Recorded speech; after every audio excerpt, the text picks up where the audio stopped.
Dr. Rhys Evans from Canada, but based in Norway since quite a long time, as far as I understood. Hello, Dr. Evans. How are you going? How are you doing? Hello, Andrea. We are doing fine here. One of the warmest and driest springs I've seen in Norway since I moved here. So Which means 10 degrees, 12. 14. Come on. 14, wow. Well, in Italy we call it winter, but it's a different perspective. Do you have a fjord behind you or? I do. Well, no, actually, this is a lake. In Oh, fact, it's inland, but it's like a fjord. You can see it surrounded by the mountains, and no doubt it's very deep. but you should be used already. You're from Canada. I've Yeah, never been to Canada yet, but I think it's pretty similar in some ways. So, it is, especially the West Coast, which is where I come from. okay. So very glad to have you here. Thank you for your time. You are a horse expert, and you actually that was your role in the EAP itself. So can you tell us who you are, who are you, and what is your main expertise? Certainly. Okay, my name is Dr. Rhys Evans, and I have just retired from the Hogeschool for Groen Utvikling, or the University College for Green Development in southwest Norway. And I'm continuing my work as Integrate Consulting, yes. And I like to say I am an expert in human-horse relations. Hmm. Um, and I was part of a group that first started that as a really legitimate subject back in 2007 to 2009. I now am the president of the Horse Commission, which is one of the scientific commissions of the EAAP. In fact, I have been on the board of the Horse Commission for something like 11 years, actually. Okay, it's interesting that you specify expert on human horse uh, relationship rather than horses. It makes quite a difference, in fact. And I ask you straight away, uh, as this is your area of expertise. So horses, it's they're somehow not so easy to define from my point of view, at least, but because they're neither companion animals nor livestock. Mhm. So what are they from an expert perspective, and why do we breed them nowadays? Well, that of course is a very good question, and one that in certain places with certain breeds is particularly germane. First, though, I would say, Andrea, that it's not that horses are neither, but rather both at the Hmm. same time. They are both our companions and they are livestock, and that's what puts them in such a unique position. You can't really call a horse a companion animal because companion comes from the Latin word meaning sharing bread, and it's pretty hard to bring your horse into the kitchen if you. Hmm. At the same time, the relationship between a rider and a horse can be very deep and actually remarkably intimate. Um, and partly I think we breed them because of that relationship. As Winston Churchill said, the outside of a horse is good for the inside of a man. And 2,800 years ago, Xenophon, the Greek general, said horses are already half human and humans are already half horse. Hmm. So for nearly 3,000 years, certainly, that is really people who interact with horses. That will be how they see them. Yeah, they had quite a role in the human Absolutely. civilization and development, in Yeah, fact. yeah, yeah. So there are many reasons to breed horses. From taking advantage of the market, for high level horses and for racing in particular. That's where the money is. But also breeding for recreation and leisure and tourism riding and therapy. And there's lots of reasons to keep horses. Beyond, the say like what it was in 1910, where they were predominantly about transportation or food. Hmm. Yeah. And what is now the connection? I mean, again, a good correction that they're both companion animals and livestock, but of course, in particular in Europe, we tend, in some areas of Italy, we still do that, but we tend not to eat horses anymore. Me too, I have quite some difficulty in case when it happened, or when I had the opportunity to do that the last time a couple of years ago around Parma, because I see that as such a noble Yeah. animal that it's difficult. I cannot put him or put it inside of livestock. So what is the connection with in terms of, I don't know, nutrition, animal, genetic improvement or innovation? I don't know, the connection between horse and livestock, so the typical one, cows, cattle, chickens, and so on. Well, if horses are both, if you will, our companions and livestock, well, then the veterinary science around livestock is extremely relevant to horses. And certainly in the EAAP, we're still seeing a lot of research done on genetics, particularly things like genomics, where you see the genetic, how they're expressed in the actual horse. Plus, of course, veterinary medicine, and that everything that goes along with that. There's considerable work being done, research being done in Europe on horses through basically animal science departments and veterinary science departments. Mm. And what do you think? Sorry, because yesterday I was driving and I've seen a horse in a field and I automatically felt more relaxed. It's amazing. It's a wonderful quote that you were quoting Churchill before. That's great. I never heard it, and it makes a lot of sense. Uh, but so you are a social scientist, That's right. which is I'm a fun. human geographer. Yeah. Okay, but as far as I understood, you're dealing a lot with society, let's say, and that's something I don't find that often in the let's say in the animal production system. Me too. I'm not a social scientist. I have merely a degree in sociology, but these are really the topics touching me because I was saying seeing a horse. I was feeling more relaxed and I had to think of, its role in human development or civilization, as we were saying. And what do you think? I mean, we're in a society, in a mostly urbanized society, and I personally see many misunderstandings when it comes to animals and their role in our houses or in our lives. So, how do you see the different behavior of people towards horses compared to the past?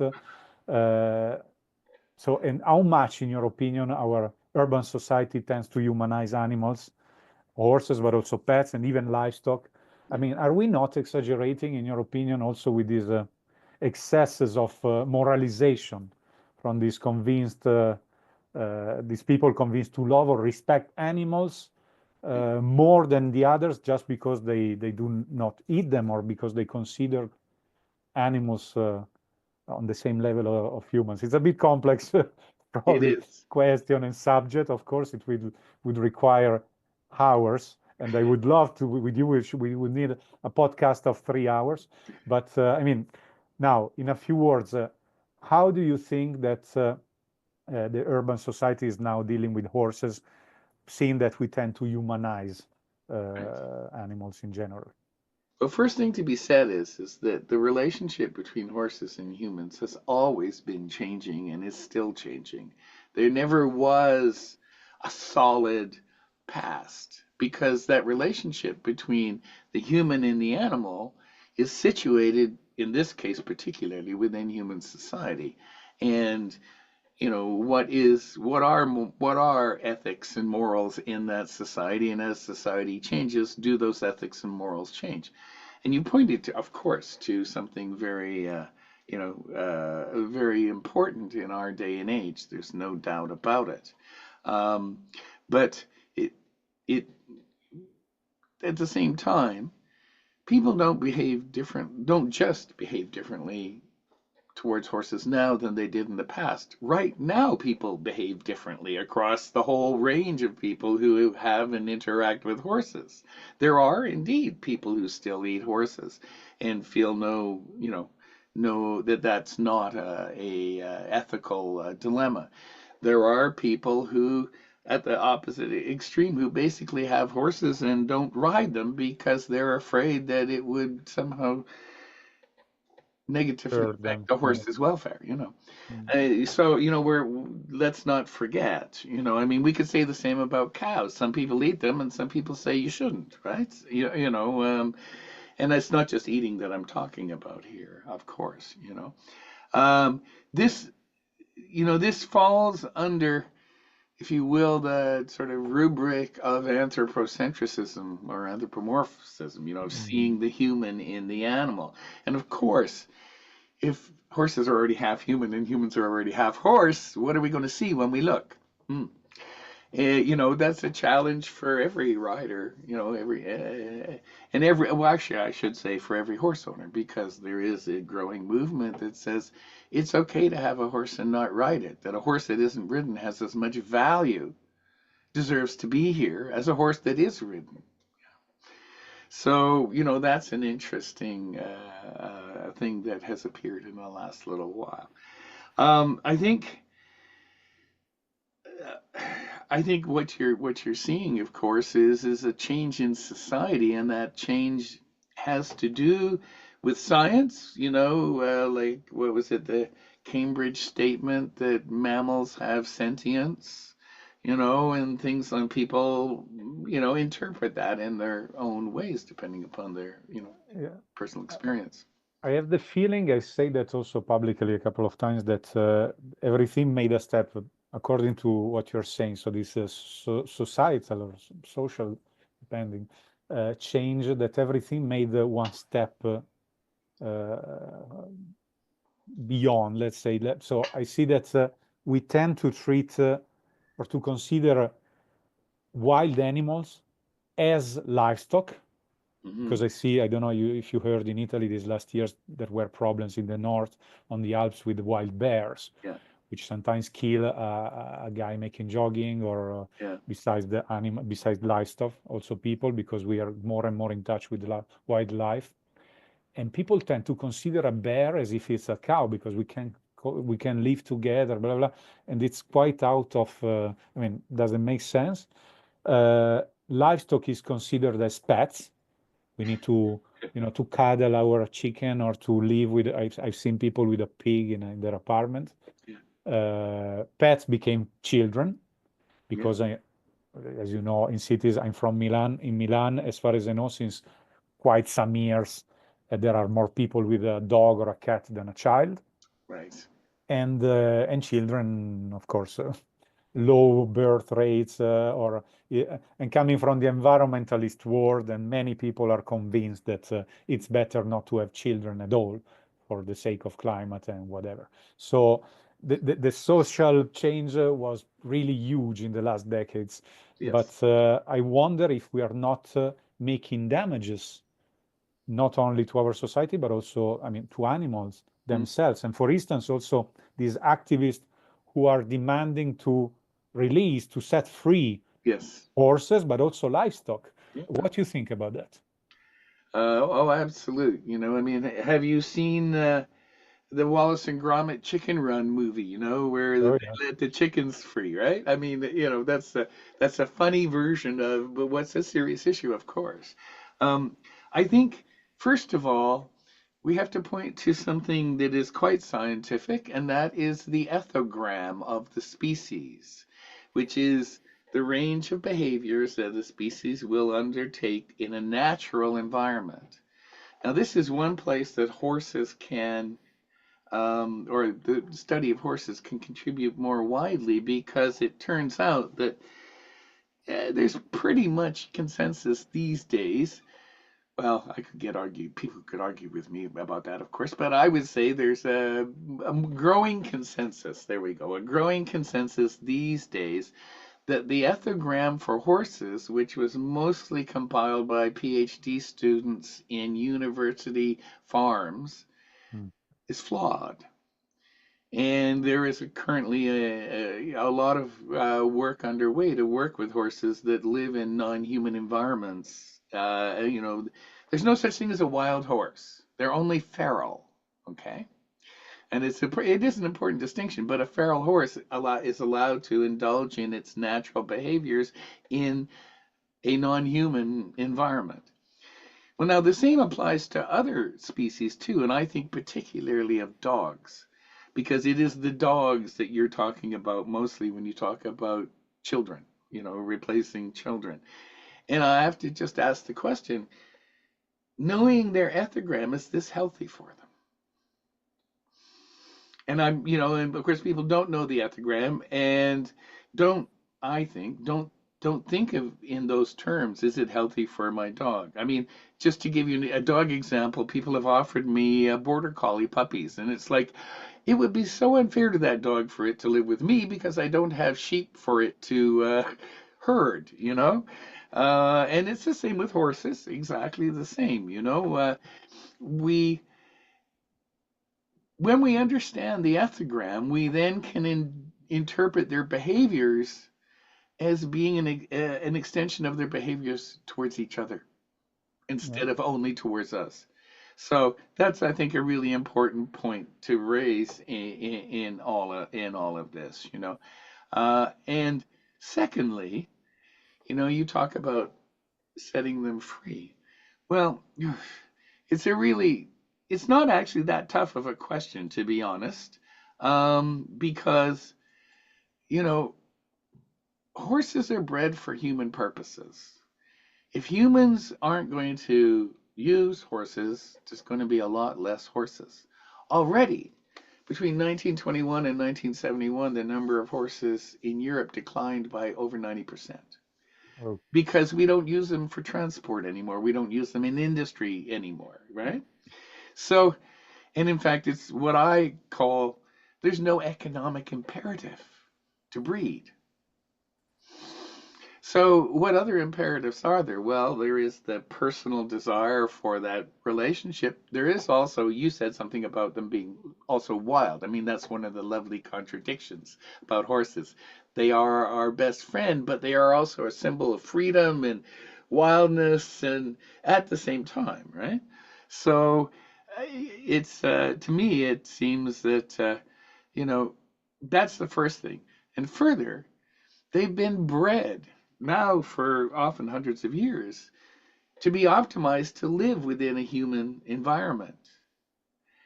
And they don't even have like the genetic potential isn't necessarily expressed, potential to exist in the wild.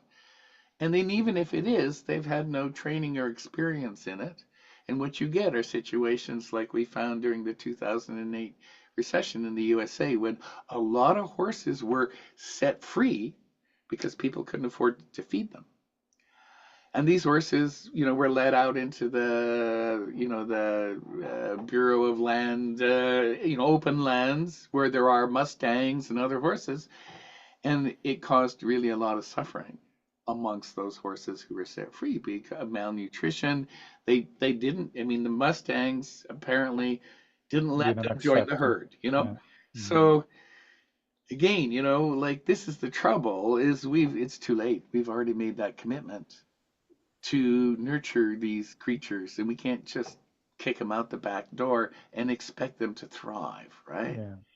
And So I'm if you, pretty sure that most animal rights activists understand this. I mean, I don't think this is really, I don't I think there's a lot of people who are activists out there who aren't taking such an extreme position, and I think we need to make sure we include them in the dialogue as well. I agree, I absolutely agree. I wonder if it's so difficult for horses. I mean, we're speaking about the horses in the Yeah, US set free. I can imagine what a cow or a chicken can do in the wild. yeah, yeah. But Well, yes, it's there's some good examples with sheep because sheep herds, which are let out onto the same mountain pastures every summer, apparently you get this, what's it called? Um, Basically, they genetically, they almost have a memory after a while. I know that when the foot and mouth disease happened in Britain, there were herds that were lost that had memory that would never almost be replicated, you know? Mm. So, yeah, our herds of horses have memories of stalls and riding and soybeans and, Yeah. all of that. Well, Professor, is extremely fascinating, not only interesting what we're talking about today, but I would stop it here. As I said, we will need a couple of hours, I think, but but it's better like that for the time being. But why nobody is avoiding us to hear each other again and to go on with this again fascinating subject. For the time being, thank you very much. I invite everybody to check out the EAP study commission on horses that you're leading, because it's very interesting. So You for the you time can being, find it on the EAAP website under scientific committees. okay, so the eap.org, right? Yes, yes, that's correct. And thank you again for the time being. Congratulations for what you're doing. And well, see you soon again. Thank you very much, Andrea. It's been a pleasure on my part too.